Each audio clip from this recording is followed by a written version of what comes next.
Okay, let's dive into this. Welcome to The Explainer. Today we're unpacking a truly chilling true crime case, one that's going to take us from the chaotic moments of a double homicide in a quiet Florida community straight into the fractured mind of a killer and ultimately into a deeply unsettling systemic breakdown. We're going to break down all the facts, the timelines, and the evidence together. Command your full attention. She screamed, "Help!" and then it gurgled, and no more sound. It was dead silence. Now you hear that and think it's a line from a horror movie script, right? But it's not. This is the exact harrowing account from a neighbor who was literally just sitting in a chair, listening to absolute chaos erupted right next door. Let's look at exactly when and where this nightmare actually began.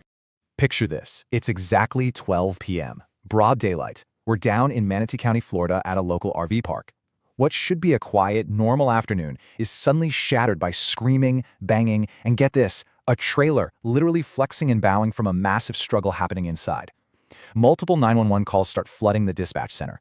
First responders rush to the scene, and almost immediately, witnesses point them toward a highly suspicious man fleeing the area. They describe him as having a long beard, wearing a black shirt, and strangely enough, he's casually walking away carrying a box that looks like a variety pack of Twisted Tea. Now, the manhunt builds rapidly, and it is incredibly chaotic. The suspect doesn't just put his hands up and surrender. During the first encounter, a responding officer actually tries to talk to him, but the man gets highly agitated and takes off walking super fast. Next, he's spotted at a nearby apartment complex, moving completely erratically up to the second floor and back down again, miraculously evading the police for a second time. Finally, they capture him. But notice that last point. When police actually apprehend him, he's completely soaking wet. Why? Because he had literally fled through a retention pond. And when officers search him, they find a really startling, dangerous detail. He had a razor blade hidden right inside his shoe. But while officers were out on the street securing this highly erratic suspect, another team of police made entry into the trailer. Section 1. A gruesome discovery. Inside the RV. When you look at this, the clinical list of evidence starkly contrasts with the brutal reality of what those officers actually stepped into. They found two unconscious victims bleeding out on the floor. Both had suffered multiple lacerations, and horrifically, their throats had been cut. The victims were pretty quickly identified as 62-year-old Patricia Matajic and her boyfriend, 55-year-old Sean Harrison Sr., who went by the nickname Cowboy. The murder weapon? A kitchen knife, left right there in the sink. But what's truly chilling here is that the killer left the water running directly over the bloody blade. And concealed right underneath that murder weapon were a cell phone and a tablet, hidden away on purpose so the victims couldn't call for help. The pieces of this horrific puzzle come together really fast.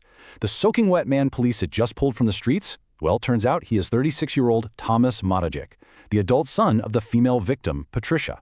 With his identity confirmed, we're no longer dealing with a whodunit. We know exactly who did it.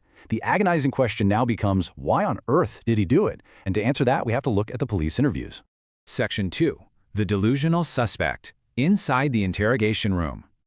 Okay, I gotta warn you before we get into the interrogation evidence, the suspect's explanations are deeply, deeply detached from reality. I get switched like 2 or 3 worlds. I tore out the world. Detectives are sitting there trying to establish a timeline, trying to find some sort of motive, but Thomas is giving them answers that belong in a science fiction novel. He claims he's being moved through space and time against his will. This complete detachment from reality makes the interrogation incredibly bizarre and, as you can imagine, incredibly difficult for the detectives to navigate. Now, what's really interesting about this slide is the massive, jarring disconnect between reality and delusion. On the left side, we have the hard, physical evidence. Detectives literally have ring camera footage showing Thomas leaving his mother's house at the exact time of the murders. Witnesses saw him, and store employees confirmed he stole a box of Twisted Tea that very same day. It's undeniable physical reality. But then on the flip side, Thomas tells police he couldn't have been there because he walked through a portal. He insists that months ago he got a burger with a bear. And instead of answering questions about a double homicide, he's screaming at the detectives, demanding his money, claiming he owns everything and is the richest man in the world. So you really have to ask yourself, if his delusions were this severe, and as we'll see in a minute, widely known by his family and the community, why was he walking the streets freely? How does a man who genuinely thinks he's walking through interdimensional portals and getting burgers with bears end up completely unsupervised just blocks away from the mother he would eventually brutally murder? This brings us to a devastating realization. This double homicide was not some isolated incident that sparked out of nowhere. It was the tragic final step in a massive, systemic failure. Section 3. A forewarned tragedy. The systemic failure. Let's walk through how the criminal justice system processed and then ultimately released a highly dangerous individual. Step 1. Exactly 6 months prior to the murders, Thomas broke into his mother's home, physically attacked Patricia and Cowboy, and actually stole their cell phones so they couldn't call the police. Sound familiar? Step 2. He faces serious legal action. He's arrested for burglary of a dwelling with assault and tampering with a witness. Step 3. He goes through the court system, but a judge officially deems him legally incompetent to stand trial due to his mental state. But then we hit Step 4, the fatal decision. Despite his clearly violent actions, he is placed on conditional release. He's put right back out into society.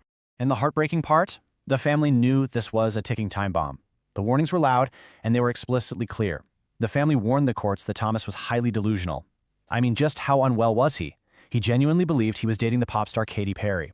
He actually drove all the way out to California, laid on a beach waiting for her, and would call his family claiming she was hanging out at his house. Furthermore, he believed billions of dollars had been stolen from him by his mother and cowboy. A paranoid delusion that directly targeted the eventual victims. As one absolutely heartbroken family member stated on body cam footage at the crime scene, "The system failed. I was afraid this was going to happen." The system had the violent history, they had the psychological evaluations, they had the family's desperate warnings, and yet he was out on the street. Which brings us to the resolution of this harrowing case. The ultimate tragedy occurred, and the legal system finally had to deal with Thomas Matijic once and for all. Section 4. Justice and life sentences, the final outcome. So let's walk through this final timeline. Thomas is pretty quickly indicted on 2 counts of first-degree murder. What follows are months of intense legal debates regarding his mental state. But here is the stark, bitter irony of this whole case. After being deemed incompetent for the violent assault just 6 months prior, the court ultimately finds him competent to stand trial for the double murder. On the final day in court, Thomas chooses to waive his right to a jury trial. The evidence is presented, and he is found guilty by a judge. His sentence comes down to this number right here. 2. 2 consecutive life sentences without the possibility of parole. Thomas Matijic's freedom is permanently over. But as we wrap up this explainer, I really want to leave you with this final thought. Thomas was punished, yes, but does a life sentence represent true justice when the legal system was explicitly warned about a violent, deeply delusional individual months in advance? Patricia Matijec and Sean Harrison Sr. lost their lives in a tragedy that family members saw coming from miles away. It's a horrific intersection of severe mental illness and systemic legal failures. And honestly, it's a gap in our society that we absolutely must critically examine so tragedies like this don't just keep repeating themselves. Think about that as you digest these facts and keep seeking